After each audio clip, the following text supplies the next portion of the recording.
ఇంతకాలం లేదు ముఖ్యమంత్రి క్యాంప్ ఆఫీస్ అన్నారు. చివరికి వెబ్సైట్లో పెట్టి మళ్ళీ దాన్ని కూడా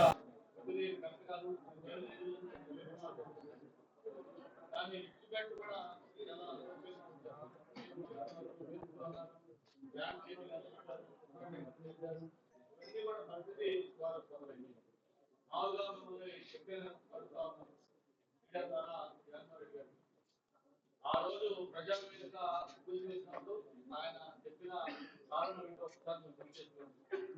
ఆ ప్రజావేదికకి అనుమతులు లేవు, అనుమతులు కూడా ఎంత విరుద్ధంగా ఇచ్చారు. అది ఏదైతే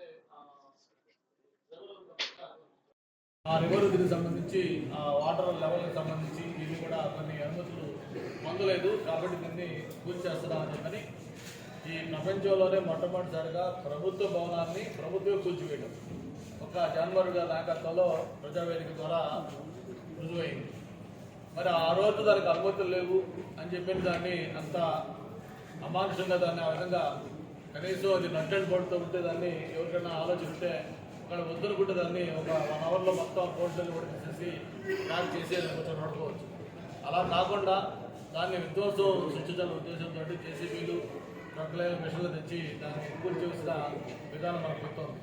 మరి ఆ రోజు అనుమతులు లేవని చెప్పి దాన్ని కూల్చేస్తే మరి ఈరోజు ఈ రాజమహల్కి ఏం అనుమతులు ఉన్నాయని ఒకసారి అందరూ ఆలోచించాల్సిన అవసరం. క్లీన్ ట్రిబ్యునల్ దగ్గర నుంచి అన్ని దీనికి అనుమతులు ఎక్కడా కూడా లేవని చెప్పి ఎన్నోసార్లు చెప్పారు. ఎక్స్పర్ట్స్ కమిటీ నియమించారు దీని మీద. కోర్టులో నియమిస్తే వాళ్ళు కూడా దీంట్లో చాలా వైలేషన్స్ ఉన్నాయని చెప్పని వాళ్ళు కూడా నిపుణులు నివేదిక ఇవ్వడం జరిగింది. అంతేకాకుండా న్యాయస్థానం కూడా తెరకి గురుడి గుర్తించే విధంగా వాళ్ళు అఫిడవిట్లో న్యాయస్థానం కూడా తప్పుడు నివేదిక ఇచ్చారు. ఇది మేము ఇంత నిర్మాణం చేస్తా ఉన్నాం, ఇది టూరిజం తరఫున చేస్తున్నాం అని చెప్పి ఈరోజు కూడా దాని మీద ఏంటి అనేది కూడా చేయలేకపోయారు. అంటే చివరికి ఏ స్థాయికి దించారంటే దీని ఇనాగరేషన్ కూడా అత్యంత రహస్యంగా గోప్యంగా టూరిజం మినిస్టర్ వచ్చి 3వ గంటకి చెప్పకుండా దీన్ని ఇనాగరేట్ చేశామని చెప్పని మామ అనిపించారు. దాదాపు 500 కోట్ల రూపాయలు ప్రజాధనం వ్యయం చేసి మీరు కూడా చూసారు లోపలంతా ఒక్కొక్క హాల్ కానీ లేకపోతే కింద మార్పుల్స్ కానీ లేకపోతే శానిటరీ ఫిట్టింగ్స్ కానీ ఫర్నిచర్ కానీ ఇవన్నీ కూడా పూర్వకాలంలో మనం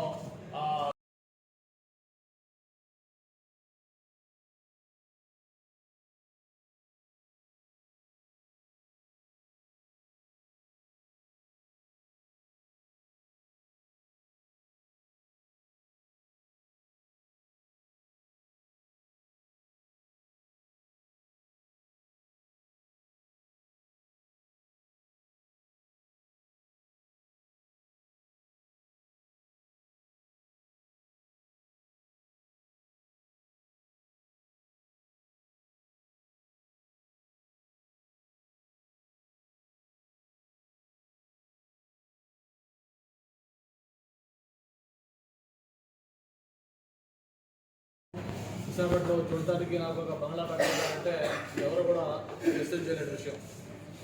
కానీ దానికి భిన్నంగా విశాఖపట్నంలో రాజధాని అని చెప్పి అసెంబ్లీ సాక్షిగా అమరావతి రాజధాని అని చెప్పని అంగీకరించి మళ్ళీ అధికారంలోకి వచ్చిన తర్వాత దాని మీద యూటర్న్ తీసుకొని లేదు 3 రాజధానులు, Visakhapatnam executive capital, Amaravati legislative capital, Kurnool judicial capital అని చెప్పని ఆయన మాట తప్పి వరం చెప్పి అక్కడ యూటర్న్ తీసుకున్నారు.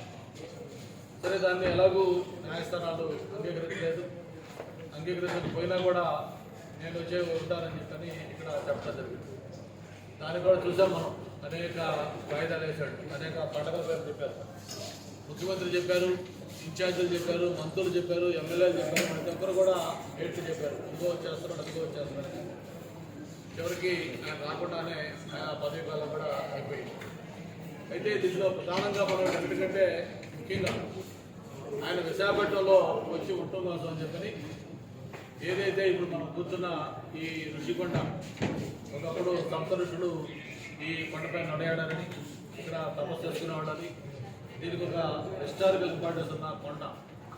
ఎవరైనా విశాఖపట్నం నుంచి బీచ్ రోడ్ వెళ్తూ ఉంటే వెళ్ళే వాళ్ళందరికీ కూడా పచ్చటి కొండ అందరినీ కూడా ఎంతో ఆకర్షిస్తూ ఉండేది.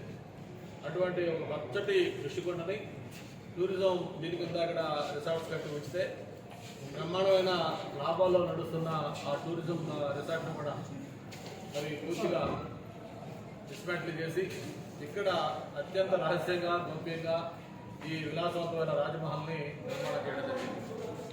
ప్రభుత్వం ఏదైనా ఒక నిర్మాణం చేసేటప్పుడు దాంట్లో రహస్యాలు ఉండవు. బహిరంగంగా ఆ బిల్డింగ్ దేనికోసం కడతా ఉన్నారు, ఎంత విస్తీర్ణత కడతా ఉన్నారు, ఎంత ఎస్టిమేట్తో కడతా ఉన్నారు, అందులో ఏమేమి ఫెసిలిటీస్ ఉంటాయి, ఇవన్నీ డ్రాయింగ్స్తో సహా బయట డిస్ప్లే చేస్తారు. కానీ దానికి భిన్నంగా దీన్ని అత్యంత గోప్యంగా, నాకు తెలిసి బహుశా ఈ దేశంలో ఏ భవనం కూడా ఇంత వివాదాస్పదం కానీ ఇంత సెన్సేషన్ కానీ క్రియేట్ చేసి ఉండదు. ఎందుకంటే ఆది నుంచి కూడా ఈ